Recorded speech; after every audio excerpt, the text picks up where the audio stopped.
Hi guys, I wanted to do a little follow-up about the videos that I created yesterday on finding a great teacher.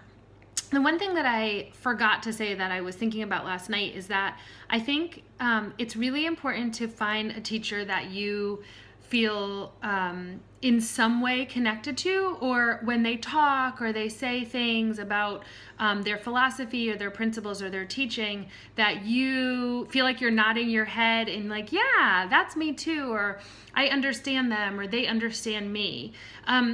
When that happens, then we start to align ourselves more with people, with the teachings that we need to hear. We start to kind of open up, ask more questions. We feel connected and we can relate to these teachers.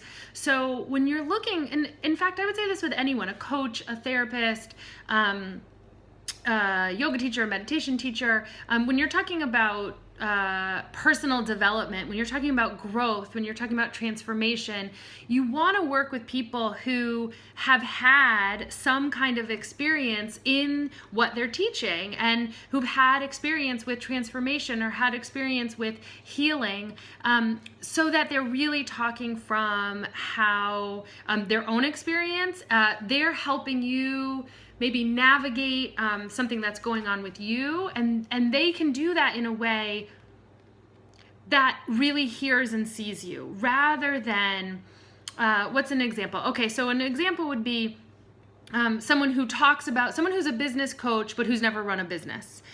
Someone who is a yoga teacher but has not had a level of transformation. Really, that's what yoga is the art of transformation and personal growth. This is controversial, I believe, because some people say that you can be a great teacher of something without having an experience in it, or a coach for someone without having experience in it. I really truly believe in authentic exploration of story and growth, and I'm always looking to align myself with people who are in study learning mode. I want to continue to be that. I think that was one of the magical things that happened when I met and started studying with Eric Schiffman. Was he talks so much about his journey from classical yoga training and background to getting kind of bored of that, and then needing to find teachers who really helped him question and create his own path, his own way, which led him to curiosity and joy and inspiration for practicing every day, and moving forward with his practice and taking notes along the way. So meeting Eric to me was so profound, because I was already feeling that way about the power vinyasa sweaty yoga world, where that's really yoga inspired fitness, in my point of view, in my opinion. And I was having a hard time finding teachers who aligned with my style, and what I was getting bored with so many chaturangas and up dogs and down dogs. And the internal part of me, the curious, interested, self-aware part, wanted to ask more questions. I wanted to stop doing so much physical asana, and I wanted to go back to the text. I wanted to, although Eric doesn't really study text or talk about text, he does